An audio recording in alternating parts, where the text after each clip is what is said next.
আসসালামু আলাইকুম প্রিয় শিক্ষার্থীবৃন্দ, আশা করি সবাই ভালো আছেন। আপনাদেরকে আবারও শুভেচ্ছা জানাচ্ছি আজকের এই টিউটোরিয়ালে। প্রিয় শিক্ষার্থীবৃন্দ, আজকে আমরা আইসিটি বিষয়ের পঞ্চম অধ্যায়ের 15তম ক্লাসটি শুরু করতে যাচ্ছি। আজকের এই ক্লাসে আমরা কিছু গুরুত্বপূর্ণ বিষয় নিয়ে আলোচনা করব। আমরা গত কয়েকটি টিউটোরিয়ালে ধারার যোগফল নির্ণয়ের অ্যালগরিদম ফ্লোচার্ট এবং সি প্রোগ্রাম নিয়ে আলোচনা করছিলাম, যেগুলো আমরা ফর লুপ, ওয়াইল লুপ এবং ডু ওয়াইল লুপ ব্যবহার করে কিভাবে তৈরি করতে হয় সেগুলো দেখছিলাম। আজকেও আমরা কয়েকটি ধারার যোগফল নির্ণয়ের প্রোগ্রাম দেখব। তো বিভিন্ন ধরনের ধারা থাকতে পারে, যেমন এখানে প্রথম যে ধারাটি রয়েছে 1 + 2 + 3 + ডট ডট প্লাস n, তারপর হচ্ছে 1 + 3 + 5 + ডট ডট প্লাস n। এই ধারাটিতে দেখা যাচ্ছে যে প্রতি পদের বৃদ্ধি হচ্ছে 2 করে। প্রথমটি ছিল 1 1 করে, এই ধারাটির বৃদ্ধি হচ্ছে 2 করে। তো এই প্রথম দুটি ধারার শেষে দেখতে পাচ্ছি প্লাস n, কিন্তু এই ধারাটির মধ্যে আবার রয়েছে প্রতি পদে বৃদ্ধি 1, কিন্তু এর শেষে 100 একটি নির্দিষ্ট সংখ্যা দেওয়া রয়েছে। তারপর এই ধারাটিতে দেখা যাচ্ছে 1 square plus 2 square plus 3 square plus dot dot plus n square.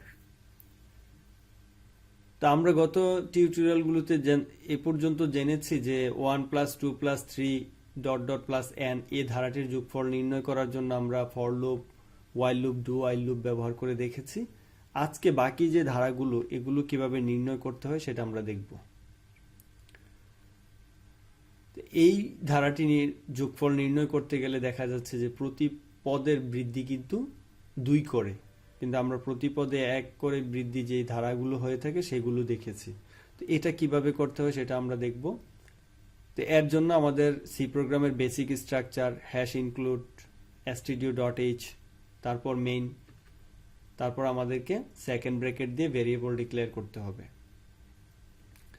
Variable declare করার পর প্রিন্টএফ ব্যবহার করতে হবে, স্ক্যানএফ ব্যবহার করে সংখ্যাটা ইনপুট নিতে হবে, নিয়ে সামের মানটা 0 করে দিতে হবে। তারপর ফর লুপ ব্যবহার করে ফর লুপের যে 3টি ইনিশিয়ালাইজেশন, কন্ডিশন এবং ইনক্রিমেন্ট বা ডিক্রিমেন্ট অংশ রয়েছে সেগুলো আমরা দিয়ে দিব। তারপর ফর লুপের বডিতে আমরা সাম equal to some plus I store করব। করার পর প্রিন্টএফ দিয়ে সামের মানটা প্রিন্ট করে দেব। তারপর প্রোগ্রামটি শেষ। এটি হচ্ছে প্রতি পদে যদি 1 করে বৃদ্ধি পায় তাহলে এই লুপটি ব্যবহার করে, এই পদ্ধতিতে ব্যবহার করে আমরা ধারার যোগফলটি নির্ণয় করতে পারবো। কিন্তু এই ধারাটিতে কিন্তু প্রতি পদে বৃদ্ধি হচ্ছে 2 করে। তাহলে এটি আমরা কিভাবে করব সেটি এখন দেখব। বেসিক স্ট্রাকচারগুলো আমরা লিখব। এখানে ভেরিয়েবল ডিক্লারেশনও ঠিক থাকবে, প্রিন্টএফ, তারপর স্ক্যানএফ ঠিক থাকবে, তারপর সাম ইকুয়াল টু 0 করে দিতে হবে, তারপর ফর লুপ ব্যবহার করতে হবে। ফর লুপের মধ্যে ইনিশিয়ালাইজেশন, কন্ডিশন দুটি জিনিস ঠিক আছে, কিন্তু ইনক্রিমেন্ট বা ডিক্রিমেন্ট এই অংশে এসে কিন্তু কিছুটা পরিবর্তন দেখা যাচ্ছে। এখানে হচ্ছে i++ আর এখানে হচ্ছে i = i+2। তাহলে i = i+2 এর অর্থ কি? এর অর্থ হচ্ছে প্রতিবার i এর মানটা 2 করে বাড়বে। যেমন এই লুপটিতে আমরা দেখেছি i++ মানে হচ্ছে i এর মান 1 করে বাড়বে, আর এখানে i+2 মানে হচ্ছে 2 করে বাড়বে। তারপর সাম equal to some plus I. এক্ষেত্রে কি হচ্ছে? প্রথম সামের মানটা 1, এখানে কন্ডিশন চেক করবে, চেক করার পর বডিতে আসবে, বডিতে এসে সামের মধ্যে সাম প্লাস আই স্টোর করবে, করার পর আবার লুপে যাবে, তাহলে প্রথমবার i এর মান হচ্ছে 1, যখন লুপে যাচ্ছে তখন i এর মান বৃদ্ধি পাবে কত, i প্লাস 2, মানে 2 বাড়বে। তাহলে i এর মান ছিল 1, এখানে বাড়বে 2, তখন হবে 3, অর্থাৎ এই যে এখানে 3।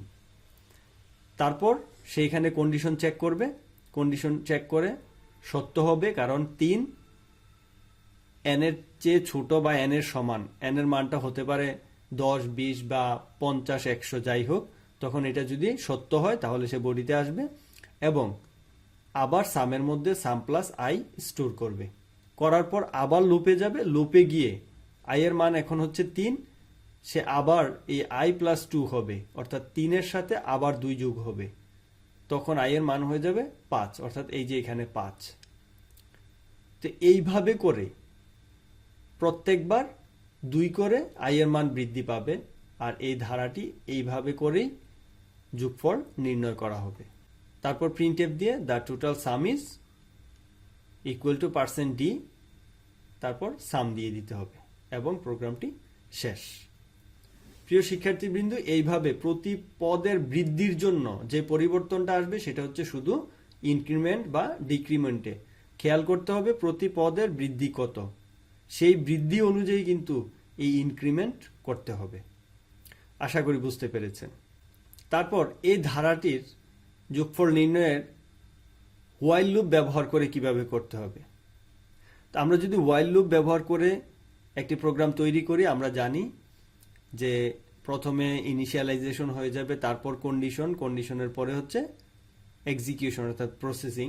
তো এই ক্ষেত্রে পরিবর্তনটা কোথায় আনতে হবে, প্রতি পদের বৃদ্ধির জন্য এই যে এখানে ইনক্রিমেন্টের মধ্যে। পুরো প্রোগ্রামটা ঠিক থাকবে, শুধু ইনক্রিমেন্টের মধ্যে এসে পরিবর্তন হবে। তারপর যদি আমরা ডু হোয়াইল লুপ দিয়ে দেখি, এ হচ্ছে আমাদের সি প্রোগ্রামের বেসিক স্ট্রাকচার, সব ঠিক থাকবে। তারপর ডু এর বডির মধ্যে এসে আমরা যে কাজটি করি সেটা হচ্ছে সাম equal to some plus i, তারপর ইনক্রিমেন্ট দিচ্ছি। এই ইনক্রিমেন্টে এসে দেখেন যে i equal to i plus 2 করে দেওয়া হয়েছে, অর্থাৎ প্রতিবার i এর মানটা 2 করে বৃদ্ধি পাবে। তারপর হোয়াইল দিয়ে কন্ডিশন, কন্ডিশন দেওয়ার পর প্রিন্টএফ দিয়ে প্রোগ্রামটি শেষ করে দিতে হবে। আশা করি বুঝতে পেরেছেন। এখন আমরা দেখব এই যে ধারাটি 1 plus 2 plus 3 plus dot dot dot plus 100, আমরা আগে দেখেছি এই ধারাটির লাস্টে n ছিল। তো এই ধারাটির মধ্যে দেখতে পাচ্ছি 100 একটি সংখ্যা নির্দিষ্ট করে দেওয়া আছে। তাহলে এই প্রোগ্রামটি কি হবে? এই প্রোগ্রামটি যদি আমরা করতে চাই তাহলে বেসিক স্ট্রাকচার ঠিক থাকবে, তারপর আমরা ভেরিয়েবল ডিক্লেয়ার করব। এক্ষেত্রে ভেরিয়েবল ডিক্লেয়ার করতে এসে আমাদের চিন্তা করতে হবে আমাদের কি কি ভেরিয়েবল দরকার। আমরা আগের প্রোগ্রামে n নিয়েছিলাম, যেহেতু শেষ পদ n ছিল, এজন্য নিয়েছিলাম যে আমাদের যে ইউজার যে মানটা দিবে সেই মানটা n এর মধ্যে স্টোর করতে হবে। কিন্তু যেহেতু এখানে 100 নির্দিষ্ট করে দেওয়া আছে, সেজন্য আমাদের আর n ইনপুট নেওয়ার দরকার নেই। সেজন্য n ভেরিয়েবলটাও ডিক্লেয়ার করার দরকার পড়ছে না। তারপর আমরা সাম ইকুয়াল টু 0 করে দেব, তারপর ফর লুপটি ব্যবহার করব। ফর লুপের মধ্যে এসে যে পরিবর্তনটা আসবে সেটা হচ্ছে যখন আমরা শেষ পদ n এই ধরনের কোনো ধারার যোগফল নির্ণয় করতাম, সেক্ষেত্রে আমরা এখানে কন্ডিশনে n ব্যবহার করতাম। কিন্তু এখানে যেহেতু 100 নির্দিষ্ট করে দেওয়া আছে, সেজন্য আমরা n এর পরিবর্তে 100 ব্যবহার করব। তারপর বাকি কাজগুলো ঠিক থাকবে প্রিন্টএফ দিয়ে। তো এখানে পরিবর্তনটা, এই প্রোগ্রামটাতে কি পরিবর্তন আসলো? এই প্রোগ্রামের পরিবর্তন হচ্ছে প্রিন্টএফ নেই, স্ক্যানএফ নেই। কারণ যেহেতু আমাদের n এর মান ইনপুট নেওয়ার প্রয়োজন হচ্ছে না, সেজন্য আমরা এই ইনপুট ফাংশন ব্যবহার করার দরকার নেই। যেহেতু এখানে 100 দেওয়া আছে, আমরা কন্ডিশনে সরাসরি 100 দিয়ে দেব, অর্থাৎ 1 থেকে 100 পর্যন্ত সংখ্যাগুলোর যোগফল নির্ণয়ের কথা বলা হচ্ছে। তারপর এই ধারাটির যোগফল আমরা দেখব 1 স্কোয়ার, 2 স্কোয়ার এবং 3 স্কোয়ার, লাস্টে হচ্ছে n স্কোয়ার। এই ধারাটির যোগফল নির্ণয়ের জন্য প্রথমে আমাদের জানতে হবে 1 স্কোয়ার মানে কি। 1 স্কোয়ার সমান সমান 1 ইন্টু 1। 2 স্কোয়ার মানে হচ্ছে 2 ইন্টু 2।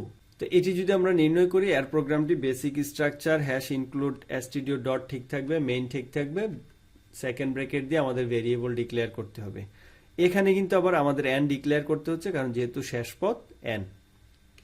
তারপর আমরা প্রিন্টএফ ব্যবহার করব, স্ক্যানএফ ব্যবহার করব, সামের মানটা 0 করে দেব, তারপর ফর লুপটা ব্যবহার করছি। তো এ পর্যন্ত সব ঠিক আছে। আমরা আগে যে ধারার যোগফল নির্ণয় করেছি এভাবেই করেছি, কিন্তু পরিবর্তনটা কোথায় আসে সেটা হচ্ছে ইম্পর্টেন্ট বিষয়। পরিবর্তনটা হচ্ছে সাম equal to some plus I আমরা অন্য ধারাগুলোতে করেছি, কিন্তু এখানে দেখা যাচ্ছে আই ইন্টু আই, অর্থাৎ আই এর মানটা যখন এখানে আসবে, যেমন আই ইকুয়াল টু 1, এখানে কন্ডিশন চেক করবে, চেক করে যদি সত্য হয় সে এখানে আসবে, তাহলে সামের মান আছে 0, এই 0 এর সাথে আই এর মানটা যোগ হবে, তাহলে আই এর মান আছে 1। তো আমরা জানি 1 স্কোয়ার মানে হচ্ছে 1 ইন্টু 1, তাহলে এটা যদি আমরা 1 ইন্টু 1 করে দেই তাহলে এর মান হচ্ছে 1। এই 1 আর সামের 0 যোগ হয়ে যোগফল সামের মধ্যে থাকবে 1। দ্বিতীয় ধাপে আই এর মান হবে 2, এখানে কন্ডিশন চেক করবে, যদি সত্য হয় সে বডিতে আসবে, বডিতে এসে সামের মধ্যে 1 আছে, এই সামের মধ্যে 1, এই 1 এর সাথে আই এর মান হচ্ছে 2, 2 ইন্টু 2 অর্থাৎ 4, এই 4 জমা করবে সামের মধ্যে। এইভাবে করে এই ধারাটির যোগফল নির্ণয় করা হবে। তারপর প্রিন্টএফ দিয়ে প্রোগ্রামটি শেষ। তো প্রিয় শিক্ষার্থীবৃন্দ, এই ছিল আমাদের বিভিন্ন ধারার যোগফল নির্ণয়ের সি প্রোগ্রাম। আজকে আমরা দেখলাম, ইনশাল্লাহ নেক্সট টিউটোরিয়ালে আমরা আরও যেই ধারার প্রোগ্রামগুলো রয়েছে সেইগুলোর অ্যালগোরিদম, ফ্লোচার্ট এবং সি প্রোগ্রামগুলো দেখার চেষ্টা করব। তো সে পর্যন্ত ভালো থাকেন, সুস্থ থাকেন। আল্লাহ হাফেজ, আসসালামু আলাইকুম।